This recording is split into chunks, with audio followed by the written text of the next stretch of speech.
Ma'am जब भी बात हम बालों की करते हैं तो देखते हैं बालों को लेके भी लोगों के मन में बहुत सारी चीज़ें रहती है, कंसर्न रहता है, सभी को चाहिए लंबे काले घने बाल। ज़रूर। लेकिन देखते हैं कि इसको इसके लिए लोग बहुत सारी ऐसी भी चीज़ें हैं करने लगते हैं जो नहीं करना कन्फ्यूज़न चाहिए। रहते हैं राइट। कि क्या करना जी। चाहिए और क्या नहीं करना जी। चाहिए। तो ऐसे में क्या करें, आप इस बारे में बताएं। बाल हमारे शरीर का एक सबसे इम्पॉर्टेंट अंग है। अगर देखा जाए तो नहीं होने से कोई फ़र्क नहीं पड़ता, मगर उससे जो साइकोलॉजिकल इम्पैक्ट है वो बहुत ज़्यादा है। तो इसीलिए लंबे घने खूबसूरत बाल हर किसी की खूबसूरती बढ़ाते हैं और वो एक आपके हेल्दी होने का को दर्शाते हैं। तो उसके लिए क्या क्या करना चाहिए उसके लिए हम डिस्कस करेंगे। पहले तो बाल काटने से बाल बढ़ते हैं, लंबे होते हैं, ऐसा कुछ नहीं है, क्योंकि बालों की ग्रोथ जो है उसके रूट से होती है। और जो हम हेयर कट होता है वो बालों के शाफ्ट या नीचे वाला हिस्सा है उससे होता है।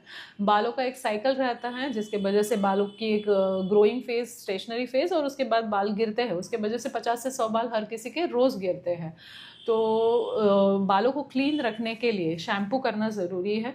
बहुत सारे लोग, हमारी लाइफस्टाइल कैसी है उस हिसाब से हमने शैम्पू करना चाहिए। अगर कम से कम हफ्ते में 2 या 3 बार शैम्पू करना हर किसी के लिए मैंडेटरी है। गर्मी वाले सीज़न में जब पसीना ज़्यादा आता है तो अल्टरनेट डे शैम्पू कर सकते हैं। विंटर वाले में एटलीस्ट हफ्ते में 2 बार या 4-5 दिन में 1 बार शैम्पू करना बहुत ज़रूरी है।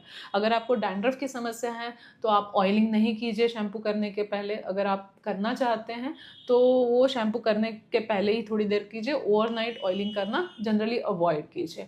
शैम्पू जो है सल्फेट फ्री वगैरह शैम्पूज़ आते हैं, या आपने अगर स्ट्रेटनिंग वगैरह किया है तो केमिकल जो स्पेसिफिक शैम्पूज़ लोग जनरली यूज़ करते हैं। शैम्पू के बाद कंडीशनर यूज़ करना ज़्यादा ज़रूरी है। शैम्पू जो है जनरली कॉइन शेप यूज़ करना चाहिए और बालों के रूट्स में लगाना चाहिए, ना कि शैफ्ट, क्योंकि हमें जो है बेसिकली स्कैल्प को क्लीन करना है। वो जितना डर्ट फ्री रहेगा, ऑयल फ्री रहेगा, उतना आपके बाल खूबसूरत लगेंगे और क्लीन रहेंगे। डैंड्रफ कम अगर की समस्या है तो एंटी डैंड्रफ शैम्पू का यूज़ कर सकते हैं। कंडीशनर का इस्तेमाल ज़रूर कीजिए जिससे स्किन जो बाल है वो सॉफ्ट रखने में मदद होगी। बाकी सफ़ेद बाल होना या नहीं होना आजकल ये बहुत पहले 20-25 के बाद होते थे, अभी 10-15 साल के बच्चों के भी बाल सफ़ेद होने लगे हैं। तो बाल जब सफ़ेद होते हैं तो उसके रूट के अंदर जो मेलानोसाइट रहती है, अगर ब्लैक कलर पैदा जो करती है, वो सेल अपना काम करना बंद कर देती है। ये बहुत सारी चीज़ों की वजह से होता है। तो आप बाल अगर प्लग करेंगे या निकालेंगे तो उसके बाद में भी जो बाल आएगा वो वाइट बाल ही आएगा। तो ओवरऑल हेयर हेल्थ के लिए कुछ टिप्स मैं बताऊंगी। रेगुलरली शैम्पू कीजिए, हफ्ते में 2 या 3 बार शैम्पू कीजिए। पानी अच्छे से पीजिए। प्रोटीन वाला डाइट लीजिए, जैसे दाल, soybean, paneer, sprouts, nuts, egg, fish, chicken, mutton, dairy.